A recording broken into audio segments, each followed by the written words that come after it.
La fête au Vélodrome, la volonté de finir deuxième de Ligue 1, ce qui serait vraiment satisfaisant pour pouvoir aussi jouer le trophée des champions l'an prochain.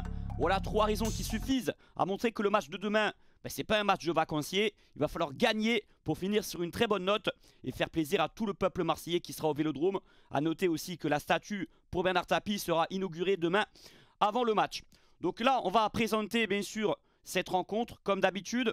On va aussi parler un petit peu, même beaucoup, du mercato. Et je vous demande d'être attentif en deuxième partie de vidéo. Je vais faire un petit peu le ménage entre les rumeurs, les fake news qui commencent à sortir de certains insiders et les choses un peu concrètes, un peu réelles, où l'OM est vraiment intéressé par certains joueurs. On évoquera aussi les potentiels départs. Et puis les chapeaux en Ligue des Champions en 2025. Pour l'instant, on connaît les 2 tiers des qualifiés. À quoi peut ressembler le tirage au sort pour l'OM fin août. Je compte sur vous pour liker la vidéo, la team. Je prends beaucoup de plaisir à la faire parce qu'on est tranquille, on est serein, on est décontracté.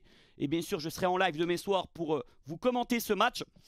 Et on suivra aussi le score de Monaco, c'est important. Mais de toute façon, si nous on gagne, on sera sûr d'être deuxième. On a notre destin entre les mains. Pour ceux qui veulent parier sur le match, n'hésitez pas à passer par mon lien sur Unibet, puisque votre premier pari il est remboursé si jamais il est perdant, en free bet jusqu'à 100 € de mise. Donc exemple, vous pariez 50 € sur le match de demain soir. Si vous perdez votre pari, on vous rembourse ces 50 € en free bet sous 24 heures sur votre compte Unibet. Ça marche après l'inscription et en rentrant mon code promo RAFOOT. Je suis assez étonné et agréablement surpris de la cote de l'OM à 1,85. On est à domicile, on a un enjeu beaucoup plus important que Rennes qui arrive en roue libre, même s'ils seront malgré tout motivés pour plusieurs raisons. Et puis il y a d'autres formules intéressantes avec Amine Gouiri, buteur, qui aura à cœur d'encore marquer demain, de finir sur une très belle note. Et l'OM gagnant, ça fait 3,44. Voilà, je vous montre un peu les formules les plus intéressantes selon moi. Faites attention aux paris sportifs, ne pariez pas... Ne faites pas des folies, faites-le en fonction de vos moyens financiers. Et je m'adresse uniquement aux majeurs qui peuvent être intéressés par ça. Si vous êtes mineur, c'est interdit de jouer à des jeux d'argent. Mais ceux que ça peut intéresser, n'hésitez pas. Vous avez une super offre de bienvenue grâce à mon code promo sur Unibet. Et je les remercie par ailleurs de m'avoir accompagné cette saison. Et ça me soutient quand vous rentrez mon code promo parce que ça me permet de continuer dans mes projets, d'avancer. Parce que Dieu sait qu'au mois d'août, il y aura du lourd sur la chaîne. La compo de l'OM, j'aimerais bien sûr conserver le 4-3-3, garder la même ossature, mais en mettant Merlin titulaire à gauche. Je m'explique. D'après les derniers signes, on sent que les dirigeants sont plus prêts à s'en séparer qu'à le conserver. Donc c'est une sorte de dernier test pour lui, pour voir un petit peu ce qu'il a dans le ventre et son niveau sur le terrain. Parce que mettre Cornelius titulaire, ça a encore moins d'intérêt. Lui, il n'a pas donné satisfaction, on va en parler tout à l'heure dans les débats mercato. On connaît son niveau, et moi je ne le garderai pas Cornelius la saison prochaine, même en tant que remplaçant.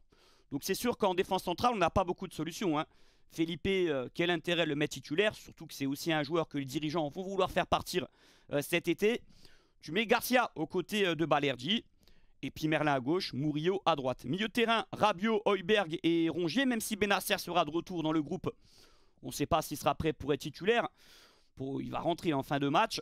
Et devant, Ro, bien sûr, à gauche. Enrique, je ne le vois pas débuter lors du dernier match, en sachant qu'il est partant à 90%. Et que, encore une fois, on a envie de voir Ro sur son côté. Lui qui a livré un très beau match contre le Havre.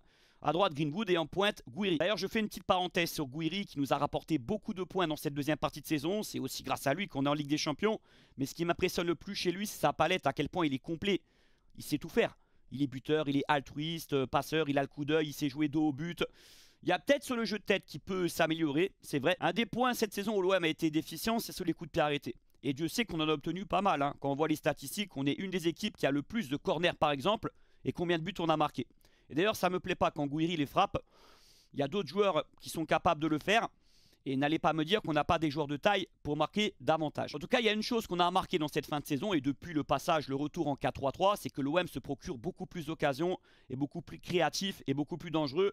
Et que ce système convient à beaucoup de joueurs. Gouiri, pas de souci en pointe, même s'il était déjà très à l'aise en 3-4-2-1. Ro, ailier gauche, son poste traditionnel. Greenwood à droite. Et Dieu sait qu'il est bien plus à l'aise dans cette position. Et encore, on n'a pas tout vu chez lui. Il n'est pas à son prime à l'Olympique de Marseille. Il faudra le garder la saison suivante. Et Rabiot au milieu de terrain, un petit peu en pointe haute. Et surtout nos latéraux qui ont devant eux des joueurs de couloir, des purs ailiers. Ça va beaucoup mieux. On est beaucoup plus dangereux. Et je ne trouve pas qu'on concède plus d'occasions qu'il y a quelques mois. Je dirais même au contraire. Bien qu'à Le Havre, c'est vrai qu'on a été parfois mis en difficulté. Voilà. Je vais vous montrer un peu la différence financièrement entre finir deuxième et troisième. Il y a 700 000 € d'écart. ce qui représente 2 mois de salaire de Rongier, grosso modo. C'est pas énorme, hein, les gars, mais c'est quand même à prendre. Voilà encore un enjeu pour demain soir. Outre la fierté de finir deuxième, c'est qu'on récupère 700 000 € avec une simple victoire, une simple deuxième place plutôt que la troisième position. Alors on va analyser cette équipe de Rennes rapidement qui joue en 3-4-3. C'est le système qu'a installé Habib Beye à son arrivée, même si avec Sampaoli il jouait aussi comme ça par moment. C'est une équipe qui joue assez long, qui aime bien allonger des longs ballons. Ils ont des pistons très offensifs, notamment Truffert, hein, que j'adore, qui est un joueur supérieur à Merlin, qu'on a failli recruter en janvier 2023, sauf que Rennes était trop gourmand, et donc on s'est répercuté sur Merlin. Alors à l'extérieur, Rennes, c'est la 16e équipe de Ligue 1. Seulement 4 victoires au total en 16 matchs. Ils sont très très jeunes au niveau de la moyenne d'âge, c'est 22 ans. L'équipe annoncée titulaire, hein, pour demain. Donc c'est vrai que jouer au Vélodrome, l'ambiance va être chaude. Ils vont être motivés, ils vont vouloir se montrer. Mais il faut jouer dans ce stade et pour certains, ça va être une première pour eux. Dans leurs caractéristiques principales, quand on voit les stats, ils sont plutôt à l'aise dans les duels aériens. Ils aiment avoir la possession du ballon. Depuis, j'allais dire depuis Habib Beye, mais Rennes, c'est une équipe sur le papier d'un bon niveau en Ligue 1. Donc, c'est pas étonnant ça. Qu'ils aiment plutôt prendre le jeu à leur compte. Au niveau de leur défense à 3, ils essayent souvent de jouer le hors-jeu, hein, donc d'être bien alignés avec les 3 centraux derrière. Donc à nous, hein, de faire attention à ça et à Gouiri de faire les bons appels au bon moment pour avoir des grosses occasions et des face-à-face face à Mandanda qui va peut-être jouer les derniers matchs de sa carrière d'ailleurs. J'attends plus d'informations, mais ça serait un beau clin d'œil pour lui. On va parler de Brassier rapidement, hein, qui va être titulaire. On peut pas dire que c'est une réussite son arrivée à Rennes, les gars, hein. Il a fait quelques bons matchs, mais regardez les notes, hein, c'est le moins bon noté. Il a toujours des carences dans les relances. Il panique, voilà, il a du déchet dans son jeu balle au pied. Et pour moi, c'est un joueur qui est qui a été surcoté à notre arrivée. Oui, il a fait une très bonne saison à Brest, mais c'est sa seule référence en Ligue 1 sur toute sa carrière. Bon, après son passage à l'OM, il est aussi un peu perdu de confiance. Donc on va pas dire que Brassier s'est totalement relancé et qu'il a retrouvé ce qu'il faisait du côté de Brest. Koné, je ne sais pas s'il va être titulaire. Oh, il y a des chances quand même, il joue les 2 tiers des matchs. Lui, bon, pour l'instant, c'est assez moyen. Il a marqué un beau but, mais il peine à se lâcher dans le jeu. En fait, on revoit un peu les mêmes choses qu'on voyait à l'OM. Et effectivement, la marche était trop haute pour lui, pour jouer chez nous. Et ça nous a coûté quand même entre 13 et 15 millions d'euros, il me semble. L'historique OM Rennes au stade Vélodrome, ça fait un moment qu'on n'a pas perdu face à eux, même si j'ai des mauvais souvenirs, hein. La défaite 3-1 sur Rudy Garcia en septembre 2017, sous Mitchell, où le Vélodrome était en crise, hein, pour ces 2 matchs. En mars 2016, où on se fait éclater 3-0 au bout d'un quart d'heure. Dembélé qui sort sur les applaudissements du Vélodrome. Chose rare, hein. Il y a dû y avoir 3-4 joueurs dans l'histoire au Vélodrome qui ont été sortis sous les applaudissements. Mais bon, c'était plutôt ironique pour chambrer l'OM à ce moment-là. Mais il y a aussi des très bons souvenirs. Quand on a reçu Rennes, on a été champion en 2010 par ce match, hein. On s'en rappelle, Lucho, Mamadou Niang, Gabi Heinze. Je me souviens aussi de la victoire sous Sampaoli avec une grosse pensée à René Malville qui nous a quittés ce jour-là. C'était une bonne période où l'OM avait commencé fort en début de saison. Donc voilà un bilan positif contre Rennes récemment. On va regarder un petit peu les phases de poule de la Ligue des Champions pour l'an prochain. Donc on est participant, c'est officiel.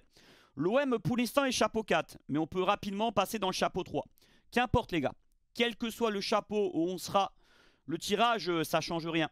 Parce qu'on va affronter 2 équipes chapeau 1, 2 équipes chapeau 2, 2 équipes chapeau 3 et 2 équipes chapeau 4. Vous avez vu, hein, que l'an passé, enfin au mois d'août, Brest, Lille et Monaco ont eu des tirages plus compliqués que le PSG, qui était pourtant chapeau 1. Donc c'est totalement aléatoire. Allez, rapidement, je vous donne le tirage le plus compliqué pour l'OM en l'état actuel. Alors, vous avez le symbole en vert, hein, qui montre que les équipes sont officiellement en Ligue des Champions. Et pour les autres, c'est en l'état actuel, si les classements ne bougent pas. Alors, j'aimerais affronter le Barça pour la première fois avec Liverpool. Voilà.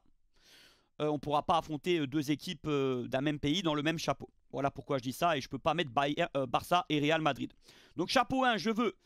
Enfin, disons que le plus compliqué, le plus prestigieux, c'est Barça et Liverpool. Chapeau 2, Manchester United et la Juventus.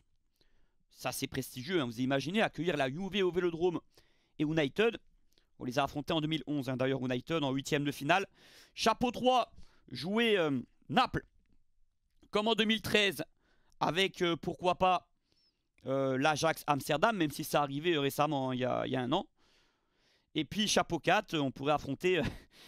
Galatasaray et Newcastle pour les bons souvenirs de 2004 avec Drogba. Donc ça, c'est le pire tirage pour l'OM. Vous imaginez un petit peu comme c'est incroyable.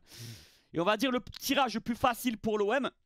Chapeau 1, compliqué, hein, bah Dortmund avec Chelsea. Chapeau 2, Francfort avec Benfica. Bon, j'aimerais pas trop, j'aimerais pas trop. Sur le papier, ça irait, chapeau 2. Tu tombes ces équipes-là, ça va. Mais c'est du déjà vu, hein. Récemment, chapeau 3, le plus simple, ça serait Olympiakos, ça serait Bodo Glimt avec Zagreb, qu'on avait joué en 99, il me semble, sur Roland Courbis. Et chapeau 4, le plus simple, Zvezda et l'Union Saint-Gilloise. Donc vous avez vu, dans les deux tirages possibles, il y a quand même une différence entre le plus dur et le plus facile, mais les deux, potentiellement, c'est faisable. Voilà, en tout cas, on vivra ça fin août sur la chaîne. Alors maintenant, on va parler du mercato, les gars. Et je vous demande d'être attentifs, parce qu'il y a des rumeurs infondées qui commencent à tourner, venant de certains insiders sur Twitter, qui sont pas fiables. Voilà. Et je dis ça parce qu'on les a vus déjà par le passé, dire n'importe quoi. Bon, ça tourne hein, en ce moment. Donc faites attention, soyez prudents. Je vais quand même donner quelques petites parenthèses essentielles pour que vous compreniez bien des choses. L'OM déjà devra vendre cet été. On est obligé de se séparer de plusieurs joueurs. On annonce une dizaine de départs environ. Voilà. Et n'oubliez pas que l'OM a un déficit à combler, qui est environ de 70-80 millions d'euros. Ça, j'entends peu de personnes en parler. Et qu'on a fait un mercato l'été passé ambitieux, pour nous permettre de nous qualifier en Ligue des Champions de manière certaine, assurée. Donc en gros, on avait la pression pour se qualifier impérativement en Ligue des Champions. Et les dirigeants, ils ont pris quelques risques financièrement pour cela. Alors oui, l'OM, cet été, va être ambitieux. L'OM aura de l'argent. Il y aura des ventes, encore une fois, dont une de Enrique qui va arriver. Il y a un pactole de 40 millions d'euros, et ça, c'est minimum. Hein. Grâce à la Ligue des Champions, hein, ça comporte les 40 millions d'euros, en fait. Comment vous dire? C'est les matchs en phase de poule, les 8 matchs qu'on va jouer. C'est la prime de qualification. Mais il y a la billetterie qui n'est pas prise en compte. Les droits télé, à voir aussi ce que ça va représenter en plus. Et puis, bon, aussi grâce à la deuxième place de Ligue 1, etc. Les partenaires qu'a l'OM, hein, qui sont assez solides actuellement et qui nous permettent de dégager des revenus très intéressants. Et McCourt qui va peut-être mettre la main à la poche un petit peu encore. Pourquoi l'OM va être ambitieux et l'OM pourra attirer des joueurs de classe internationale? Même si on ne pourra pas faire des folies financièrement, on devra garder une certaine cohérence dans la masse salariale. On ne peut pas prendre des Griezmann, Laporte, Fofana. Je sais pas moi, sinon la grille salariale elle va exploser, il va falloir gérer ça. Mais on a l'avantage d'avoir deux hommes, De Zerbi et Benassia, qui ont des compétences, mais surtout qui ont un certain prestige dans le monde du foot. En tant que directeur sportif, Benassia, beaucoup de joueurs aimeraient travailler avec lui. Il sait convaincre, il est connu dans le monde du foot, hein, passé par la Juve et le Bayern récemment. De Zerbi, il n'y a pas besoin de développer, vous savez que c'est un entraîneur très atypique, et qui donne envie à beaucoup de joueurs de le rejoindre, de découvrir sa philosophie de football. Et puis, bien sûr, les atouts habituels qu'a l'OM, la ferveur de Marseille, du Vélodrome, et puis, sportivement, on joue la Ligue des Champions. Et ça, il y a beaucoup de joueurs qui n'auront pas l'opportunité de la jouer, cette compétition, et des joueurs de très bon niveau, dans certains clubs, qui ont connu une saison difficile, et qui vont vouloir rebondir. Et puis, on n'a pas des feignasses à la tête de l'OM. Longoria, c'est un bosseur. En période mercato, on le connaît, hein, Théma Lesserne. Benassia, il a anticipé en plus le mercato. Je suis sûr qu'il a quelques coups d'avance et que l'OM devrait avoir beaucoup d'arrivées au mois de juin, plus qu'en juillet et en août, parce que la qualif en Ligue des Champions, il a un petit peu anticipé. Et De Zerbi aussi, bien sûr, qui sera au côte à côte de Benassia et de Longoria. Voilà. Donc ça va se décanter, je pense, assez rapidement le mercato. Au niveau, bon, ça ouvre un mi-juin, mais on aura quelques accords certainement dans les jours, voire les semaines à venir. Je suis sûr que Benassia a travaillé en amont, c'est clair et net. Donc je ne suis pas en train de dire qu'il faut bouder notre plaisir ou quoi, les gars, mais je tiens quand même à rectifier certaines choses. On va être ambitieux, c'est clair, après on n'a pas un budget de 150 millions d'euros pour recruter. Hein. Faut pas exagérer. Et surtout, les gars, il faut garder une ossature. Dans le 11 de départ de l'OM actuellement, il y en a 5-6 qui doivent être titulaires la saison prochaine. Rulli, Balerdi, Murillo à voir, Højbjerg, Rabiot, Guiri, Greenwood. Ça fait déjà la moitié de l'équipe. Donc, oui, l'OM est en Ligue des Champions, mais ce n'est pas une fin en soi. Ce n'est pas une garantie. va falloir être très bon cet été. Et le projet, il dépend de ça. Hein. Faire un super mercato, ne pas trop se tromper. Voilà. Parce que sinon, le projet va couler dès l'automne. On sait comment ça se passe Marseille, la crise va vite arriver. Il va falloir bien sûr blinder et renforcer la défense. Reconstruire totalement la défense. Moi, je suis partant par contre. Hein. Les latéraux, la défense centrale, mis à part Balerdi. Et puis en sachant que cette saison, il y a quand même aussi pas mal de joueurs que De Zerbi a su faire progresser. Je pense à Gouiri, à Rabiot, à Rulli qui a été très bon. Greenwood, il a fait progresser hein, sur certains aspects. Murillo, bien sûr. Ulysse Garcia. On peut aussi un peu rajouter Luis Enrique à certaines périodes. Donc voilà, il va falloir aussi s'appuyer sur des joueurs qu'on a dans l'effectif et garder au moins 60% du 11 de départ qu'on a actuellement. Même s'il faudra doubler, voire tripler certains postes, parce que l'an prochain, la saison va être très longue. La Ligue des Champions, la Coupe de France, j'espère, et je pense qu'on va aller loin. Enfin, il y a intérêt. Il y a la CAN au mois de janvier, donc il y aura des suspendus, des blessures. Laisse tomber.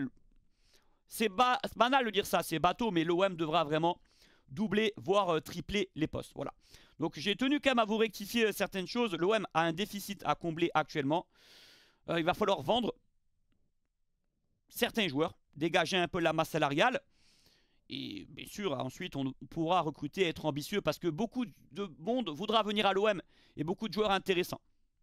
Et Benassia, De Zerbi sauront les convaincre. On l'a déjà fait l'été passé, là avec la Ligue des Champions en plus, ça sera un atout de plus important, surtout qu'avec le format actuel, les joueurs ils ont encore plus envie de la disputer cette compétition. On peut dire que c'est quand même une réussite, cette nouvelle formule de la Ligue des Champions. C'est hypant, 8 matchs en phase de poule, avec 4 rencontres à domicile et puis des affiches qui vont être prestigieuses. Hein. Quoi qu'il arrive, on va affronter 2-3 grosses équipes au stade Vélodrome. Voilà. Je tenais aussi à féliciter les dirigeants, et notamment Longoria qui a tenu bon cette saison. Dieu sait qu'il a été décrié, alors c'est pareil pour Benassia, hein, qui a été même injustement sanctionné parfois. Bravo aussi à De Zerbi qui a tenu la cadence et surtout face aux critiques qu'il y a eu. Vous savez, Rudy Garcia, il a livré une interview il y a quelques semaines, il a dit, vous savez, la pression à Marseille, oui, elle est là populairement, les supporters, mais elle est surtout médiatique. C'est ça qui est frappant quand tu arrives dans ce club, c'est les médias qui mettent une pression à l'OM énorme. Énorme, les gars. Quand on perd un match le lendemain, ça fait la une de partout, ça débat. Et nous, on n'a pas les moyens du PSG, hein, donc c'est différent. Mais c'est vrai que De Zerbi, d'ailleurs, c'est ça hein, qu'il a souligné récemment en conférence de presse. La pression médiatique à l'OM, c'est un truc de fou. C'est un truc de malade, il faut le vivre, vraiment pour le comprendre. D'ailleurs, il a croisé Garcia pour son mariage à Rome il y a quelques semaines. Il lui a dit, toi, t'es resté à 3 ans à l'OM. Purée. Bravo, respect. De Zerbi nous a habitués même à ce type de phrase publiquement. Ça ne veut pas dire qu'il pense à partir pour autant, hein, mais qui s'en amuse ironiquement que l'OM, c'est usant, c'est fatigant, mais c'est aussi magique dans l'autre sens. Et c'est pour ça qu'il va rester pour la passion que dégage l'OM et qu'il a envie de vivre une aventure à part dans sa carrière chez nous. Voilà ce qu'il veut dire. J'aimerais aussi revenir un petit peu sur le bilan de la présidence Longoria. Ça fait 4 ans, 2021, et en 4 ans, 3 podiums. Il y a une statistique sur les 10 dernières années, c'est 3 podiums l'OM. Bah, Longoria, sur 4 saisons, il fait 3 podiums. Après, je suis d'accord. On attend une confirmation la saison suivante, c'est-à-dire faire un beau parcours en Ligue des Champions. Parce que, bon, l'an passé, on s'est manqué. Hein. Finir 9e de Ligue 1, c'est inadmissible. Et puis, le mercato a été raté dans son ensemble. Les dirigeants se sont trompés. Pour Marcelino, pour plein de raisons, l'intersaison a été mal gérée. Il a des torts, Longoria, sur la gestion qu'il y a eu avec certains entraîneurs. On ne va pas y revenir dessus. Mais Longoria, sportivement, c'est des bons résultats. Et surtout, la seule saison qu'on rate avec lui, on fait quand même demi-finale de Europa League. Une parenthèse qui n'est pas non plus anodine. La dernière fois qu'un club français était en demi-finale d'Europa League, c'est quand, tiens? Je me pose la question. Bah, c'est nous. 2018, on va même en finale. Donc voilà. Son bilan est loin d'être un échec. Et encore une fois, après tout ce qu'il a subi cette saison, comme critique surtout venant de l'extérieur, parce que cette saison, il a été laissé tranquille par les supporters Longoria. L'an passé, il a été très secoué par contre. Et moi, j'étais un des seuls pas à le défendre, mais à nuancer les choses. Parce que je savais qu'il allait se relancer, Longoria, qu'il allait rebondir. Parce que c'est un battant, c'est un homme motivé, qui aime l'OM et qui aime Marseille, sincèrement. C'est pas tous les jours qu'on aura des présidents aussi dévoués que Longoria.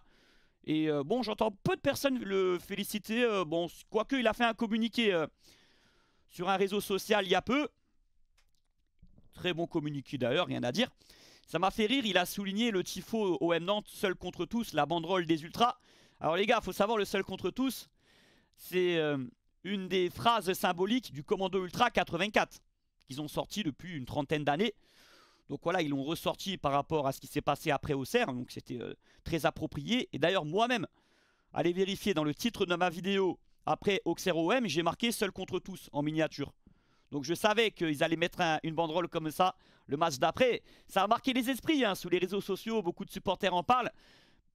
On repris ça, les dirigeants l'ont vu, les joueurs aussi, mais supporter l'OM, les gars, vous le savez, c'est être seul contre tous en France. C'est une vérité, c'est une réalité, on est très aimé, mais aussi très détesté. Voilà.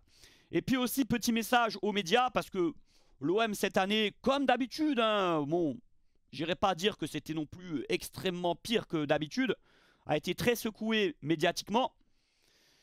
Mais les médias, ils n'ont pas pris en compte que l'OM a changé 80% de l'effectif cette année.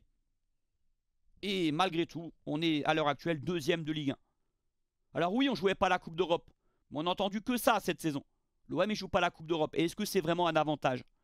J'ai des saisons en tête où jouer tous les 3 jours, c'était plutôt même mieux. Voilà. Donc c'est beau d'être deuxième en ayant changé quasiment tout l'effectif. Regardez Monaco, Lyon, quand ils ne jouaient pas la Coupe d'Europe, on n'entendait pas ce type d'excuses. Bon allez, on va passer concrètement les gars au mercato. À commencer par les arrivées un petit peu infondées qu'on entend tourner dans la presse. On commence par Goretzka. Ça vient de qui? Du Quotidien du Sport, qui n'est pas un journal très réputé dans sa fiabilité sur les infos transferts. C'est un joueur qui touche environ 1 million d'euros en salaire mensuel. Donc qui peut croire à cette information que Goretzka peut venir à l'OM? À moins qu'il baisse son salaire de 50%. Mais encore une fois, vu la source, faut pas trop s'attarder dessus. Désolé les gars, hein, mais c'est pareil pour le défenseur Fofana de Chelsea. Alors je sais que pur Marseillais qui joue peu à Chelsea, Chelsea aimerait s'en séparer, le prêter ou le vendre, et qu'on a vite fait de faire des liens avec l'OM, parce qu'il est amoureux du club, parce qu'il a souvent tendu la perche à l'OM, et c'est vrai que Benassia s'est renseigné sur lui il y a 1 an. Mais on apprend que financièrement, c'est un peu compliqué avec son salaire énorme, la prise en charge du salaire. Chelsea réclame, dans leur intérêt, c'est logique, 100% du salaire, et que pour l'OM, c'est un peu compliqué, surtout, et je pense que c'est même la raison principale, que physiquement, il n'est pas fiable. On peut prendre Fofana en prêt, mais s'il joue 30% des matchs, c'est pas intéressant de payer un salaire 500 000, 600 000, 700 000, 800 000. Hein, tout dépend le pourcentage, encore une fois, qu'on prendra en charge. Et encore, ça, c'est dans le meilleur des cas, hein, parce qu'on pourrait aussi payer un petit peu le prêt avec quelques millions d'euros, un prêt payant en fait. Donc en fait, l'OM, les gars, ne paraît pas si chaud que ça, loin de là, sur Fofana. Et pourquoi j'en parle? Parce que récemment, ces jours-ci, il y a des insiders qui disent que l'OM a un accord avec Fofana. C'est faux, Wesley Fofana. Par contre, il y a un autre Fofana qui m'intéresse, hein, de Lyon, l'ailier gauche. Ça, c'est une vraie opportunité. J'en parlerai dans mes idées mercato Ligue 1, lundi ou mardi. Je vais un peu proposer mon mercato à moi, vous inquiétez pas. Mais là, je commente les rumeurs qui tournent actuellement dans la presse. Donc Fofana, on est très loin d'un accord. Et même la tendance, elle est plutôt négative à arriver à l'OM cet été, malgré les bruits qui courent. Voilà. Moi, je pars en vacances dans quelques jours, 1 semaine, 10 jours. Vous m'appelez s'il y a du bon pour Fofana, mais ça m'étonnerait. Et moi, je suis plutôt d'accord avec les dirigeants. Je ne suis pas si chaud que ça, la vérité. En ce qui concerne Ben Sebaini, l'OM est venu au renseignement. Ça, c'est un nom, Ben Sebaini, qui revient depuis 7-8 ans, lors de plusieurs intersaisons. Ça ne veut pas dire qu'il ne va jamais venir, hein. Attention, loin de là. Mais voilà, c'est une habitude que son nom revient. On a des joueurs comme ça me rappelle Aboubakar, le Camerounais là, de Porto, qui revenait très souvent. Alors, est-ce que c'est un jeu d'agent? Certaines personnes qui veulent faire fuiter que l'OM est intéressé. Il n'y a pas de négociation ni de contact avec Ben Sebaini, mais certainement que l'OM est venu au renseignement et peut-être qu'il fait partie de la shortlist des défenseurs qui peuvent nous intéresser. Parce qu'en plus, c'est vrai que Benassia, on sait qui lui plaît. Il en a parlé au mois de janvier, hein, que n'importe quel club européen aimerait avoir Aït Nouri ou Ben Sebaini dans ses rangs quand il parlait des joueurs algériens. Dortmund en attend 20 millions d'euros pour l'instant. C'est un joueur qui a 30 ans, donc le prix va baisser certainement. Je pense qu'on va se rapprocher de 15. Foot Mercato avait dit que le joueur était intéressé pour venir chez nous. On n'entend pas beaucoup de clubs qui se positionnent sur lui tant que ça. Et moi, je serais pour le faire signer. C'est un joueur fiable, expérience européenne, la Ligue des Champions. Il était titulaire contre le Barça il y a quelques semaines. Il a beaucoup progressé depuis son passage à Rennes. Il est polyvalent, il peut jouer en défense centrale, dans une défense à 4 ou latéral gauche. Pas de souci. Mais c'est pas non plus bouillant pour une arrivée à Ben Sebaini actuellement. Par contre, les joueurs les plus prêts à signer en tant que défenseur, on parle de Medina, déjà, de Lens, qu'on connaît tous, qui a 25 ans, international argentin, même s'il n'est pas titulaire en sélection. Il y a eu des échanges avec Lens, mais il se montre un peu gourmand. Il réclamerait 20 ou 25 millions d'euros.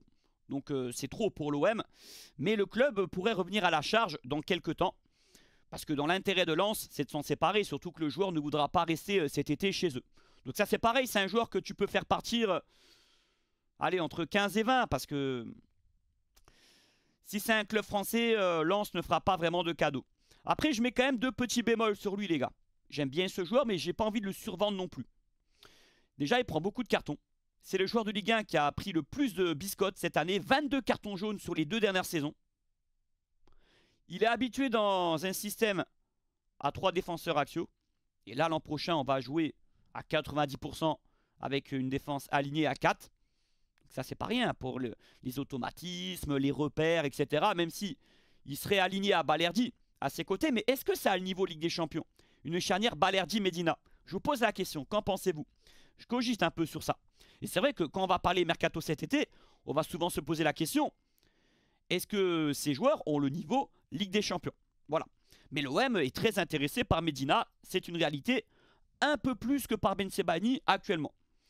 Laporte ensuite. Bon, là, c'est clair qu'il y a des contacts avec le joueur. Lui voudrait venir à l'OM pour jouer la Ligue des Champions. Et c'est dans son intérêt parce qu'il y a une année Coupe du Monde avec l'Espagne. Il voudrait garder sa place de titulaire en sélection.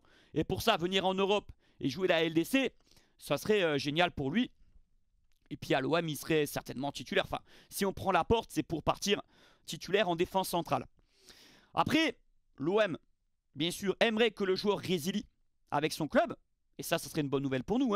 Parce qu'on parlait au départ d'un prix de transfert qui n'était pas si important que ça. Mais il y a des chances qu'il résilie son contrat avec Al Nasser. C'est Flo Germain qui en parle de Laporte, un des journalistes les plus fiables sur le mercato OM, un correspondant de RMC à Marseille, qui est vraiment un amoureux du club. Et puis il y a aussi Foot Mercato qui dit que Al Nasser ne serait pas contre le fait de le libérer de son contrat. Et d'ailleurs pour Medina, c'est RMC, pareil Flo Germain qui disait que l'OM avait discuté avec Lens pour le joueur, qui avait des contacts. Pour Ben Sebaini, il n'y a pas beaucoup de confirmation. C'est pour ça que je vous dis, on parle d'un simple intérêt, voire de rumeurs d'agents à suivre. Voilà. En tout cas, Laporte, plus le temps passe, plus je suis assez mitigé, mais on a besoin d'expérience à ce poste-là. Et j'ai quand même envie de tenter le coup. Il n'est pas si vieux que ça, il a des ambitions, il ne vient pas en semi-retraite. Après, si on l'aligne à Balerdi, ça peut être complémentaire. Malgré la lenteur de Laporte. Après, attention, il a des qualités énormes, ce joueur. Mais ça n'a jamais été un défenseur très rapide. Et on sait que l'OM, l'an prochain, va souvent jouer dans une défense qui va être positionnée plutôt haute sur le terrain parce qu'on prend le jeu à notre compte. Mais ça, c'est pareil avec l'Espagne, avec l'Aurora. C'est un joueur qui sait bien se placer, qui est intelligent. Et non, avec Balerdi, ça peut être très complémentaire, encore une fois. Mais j'ai un peu peur sur l'aspect physique, qu'il est un peu perdu de son réel niveau qu'il avait il y a encore quelques saisons, parce qu'il a gagné la Ligue des Champions il y a 2 ans avec City. Donc il ne faudrait pas que son passage en Arabie Saoudite l'ait fait fortement régresser. C'est ce qui me fait un peu peur. On l'a vu avec Seko Fofana à Rennes, qui a mis du temps à se relancer après son passage dans le championnat saoudien. Alors, mis à part Medina et Laporte, qui sont 2 défenseurs que l'OM suit très très concrètement. Je répète, on a une short list de 4 défenseurs supplémentaires, mais les noms n'ont pas filtré. Voilà. Donc il y a d'autres pistes dans la tête des dirigeants. Est-ce que dans cette liste, il y a Ben Sebaini possible? Est-ce qu'il y a Wesley Fofana? Je ne crois pas. Je vous ai expliqué, Fofana, il y a beaucoup de fake news, il n'y a pas d'accord avec le joueur. Attention à qui vous faites confiance et qui vous suivez sur Twitter. Et après, je sais que certaines infos sont reprises par des influenceurs, mais il faut faire attention. Alors, on va passer au milieu de terrain, parce qu'il y a une rumeur qui ressurgit. Vous vous souvenez, il était passé d'un milieu brésilien, Andreas Pereira. D'après un média brésilien, justement, l'OM et Nottingham Forest se sont rapprochés de Fulham pour se renseigner sur le joueur. Alors ça, c'est quelqu'un qui plaît beaucoup à De Zerbi. Il a que 1 an de contrat avec Fulham. Donc ça peut être une opportunité de marché hein, pour nous. On rappelle, l'été passé, Fulham, il demandait entre 30 et 35 millions d'euros sur lui. Donc il faudrait que le prix baisse fortement. Mais je vais vous dire, même à un tarif raisonnable, c'est pas un joueur qui me paraît si intéressant que ça. Il me paraît même un peu surcoté. Comme pas mal de joueurs brésiliens. Bon, je vais pas aller plus loin que ça. Après, De Zerbi, je lui fais confiance. Et apparemment, il a envoyé des messages aux joueurs. Hein, d'après certains médias assez réputés au Brésil, encore une fois. Donc on attend des confirmations. Et puis parfois, il y a des journalistes français, hein, comme même RMC ou d'autres, qui n'ont pas les infos. Hein. Parfois, c'est des journalistes à l'étranger qui ont un petit peu la primeur de l'info. Ça dépend. Gomez, ça c'est beaucoup plus fiable. L'OM le suit attentivement. D'après Flo Germain, d'après RMC. Le joueur de Lille hein, qui est en fin de contrat cet été. Donc ça, c'est un profil qui pourrait intéresser De Zerbi dans un 4-3-3. Un vrai relayeur qui casse les lignes, qui est percutant. Et qui est aussi capable de jouer devant la défense. Hein. Il est polyvalent en 6 ou en 8. Il a des qualités techniques. Bon, par contre, il est un peu embêté par des pépins physiques. Cette saison, il a été souvent blessé. Mais il a que 25 ans. Il est jeune. Et puis bon, il a surtout une grosse blessure.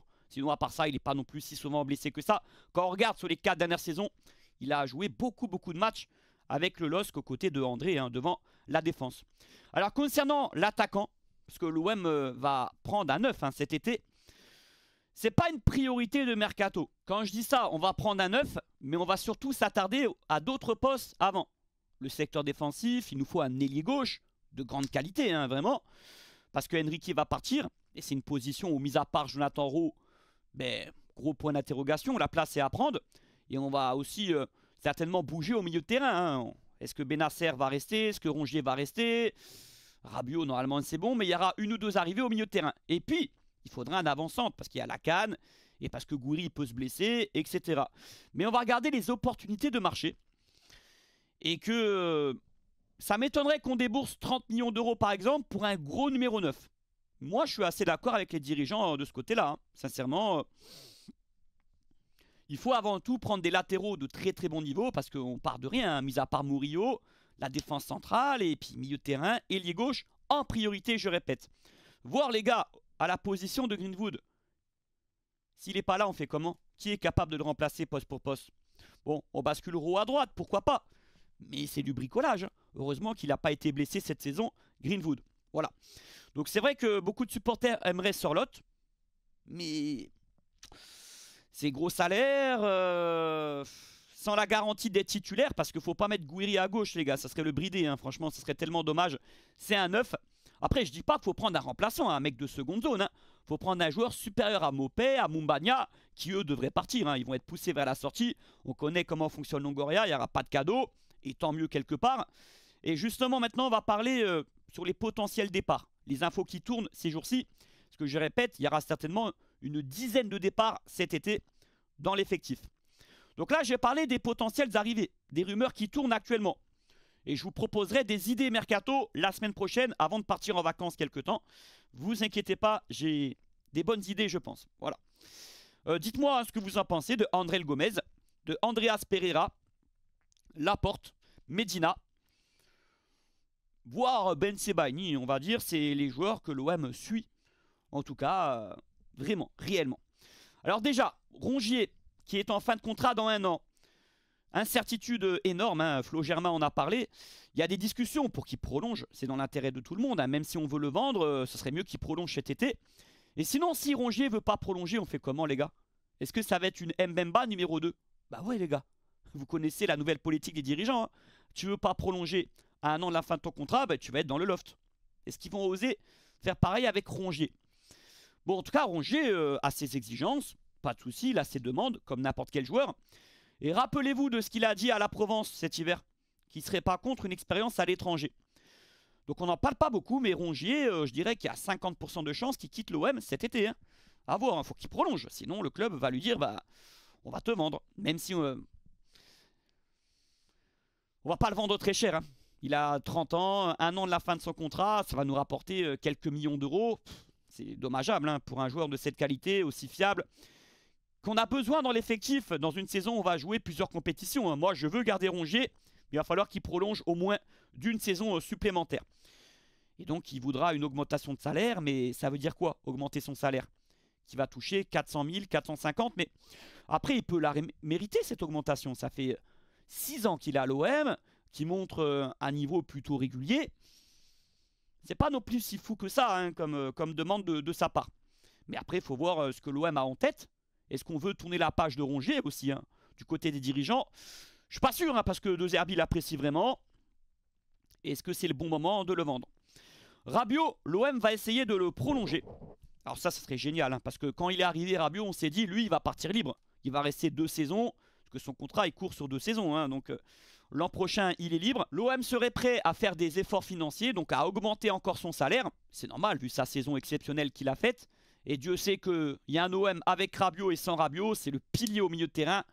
Par rapport à Højbjerg, les gars, il y a une classe d'écart. Alors, c'est pas non plus la même position, ni les mêmes caractéristiques, mais on peut quand même faire un parallèle. Rabiot, c'est la classe au-dessus. Et Rabiot aimerait rester apparemment. Voilà, bon, en tout cas, cette saison, c'est sûr, mais sur le long terme, c'est ce que dit Flo Germain. Il s'est investi cette année à 300%. Il a voulu remettre le club en Ligue des Champions, hein, ce qui est chose faite. Il a aussi été important dans le vestiaire parfois pour pousser des gueulantes, pour remettre en place certains joueurs. Et donc, au-delà de ses performances sportives, il a été très très utile dans le groupe. Donc ça serait une superbe nouvelle si Rabiot prolonge d'une saison, voire 2 saisons supplémentaires. Parce qu'il n'est pas si vieux que ça, Rabiot, loin de là. On peut le garder encore au moins 3-4 ans. Voilà, bon après, il ne faut pas faire un contrat à vie comme Payet non plus ou Hérault. Il ne faut pas exagérer parce que Rabiot, dans l'attitude, c'est parfait. Mais je ne sais pas, peut-être que dans 2-3 ans, il a quand même un caractère, un certain ego. Enfin bref. Murillo, les gars, a dit aux supporters qui étaient là à la commanderie pour prendre des photos qu'il aimerait rester. Et nous aussi, on aimerait le garder. Titulaire ou remplaçant, on verra bien. C'est pas un gros salaire. Mais on entend des propositions venant de Première Ligue sur lui. Des clubs qui étaient intéressés. Ça date d'il y a quelques semaines. Hein. C'était au mois de mai. Et peut-être que l'OM va vouloir faire une plus-value d'un côté. On l'a acheté 3 baguettes de pain. S'il y a une offre de 15-20 millions d'euros, est-ce que les dirigeants vont souhaiter le vendre? C'est tentant. Mais attention, si tu le vends à 15 ou 20 patates, il va falloir trouver un joueur aussi fort que lui, à ce prix-là. C'est pas gagné, il ne faudra pas se tromper. Moi, je veux qu'il reste. Après, s'il y a une offre de plus de 20 millions d'euros, là, je le vends. Parce que ça fait beaucoup. Il faut être honnête.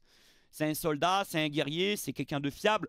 Mais c'est pas non plus la classe internationale non plus. Alors, Greenwood, les gars, RMC nous a dit que le club réfléchissait. Moi, à ça, j'y crois pas trop. Je pense que De Zerbi veut le garder. Et que, dans l'intérêt de l'OM, il faut le garder.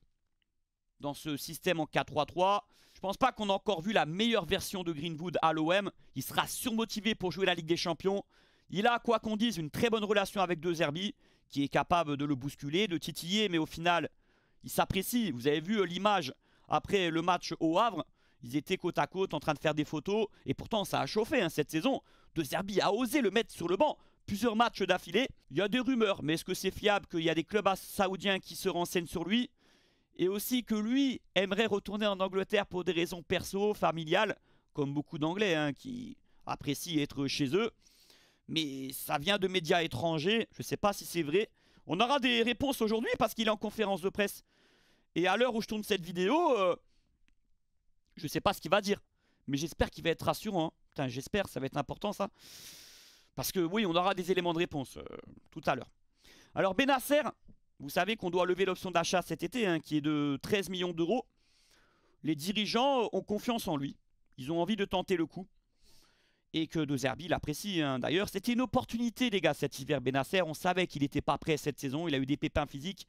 Et c'est un joueur qui a besoin de faire une vraie préparation. Et puis, il ne faut pas exagérer, les gars. Il n'a pas non plus été mauvais.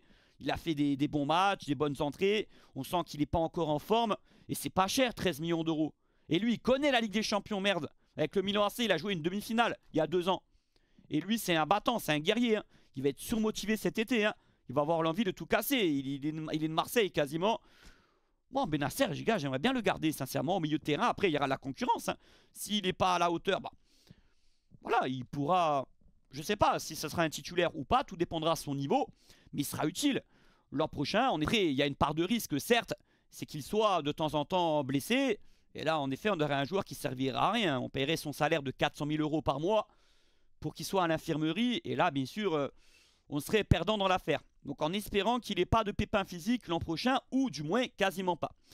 Cornelius n'aurait pas convaincu les dirigeants cette saison dans l'ensemble. Moi, je suis d'accord avec ça. Alors, même s'il a fait quelques matchs corrects, on a vu des lacunes très préjudiciables pour le haut niveau, pour un joueur de l'OM.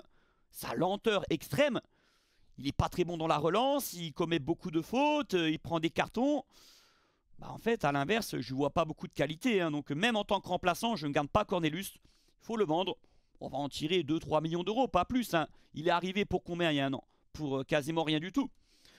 Donc et c'est pour ça que je ne le mets pas titulaire demain soir. Il a tout donné, c'est bien. Il a fait un super sauvetage contre le Havre. Mais dans l'ensemble, ce n'est pas suffisant.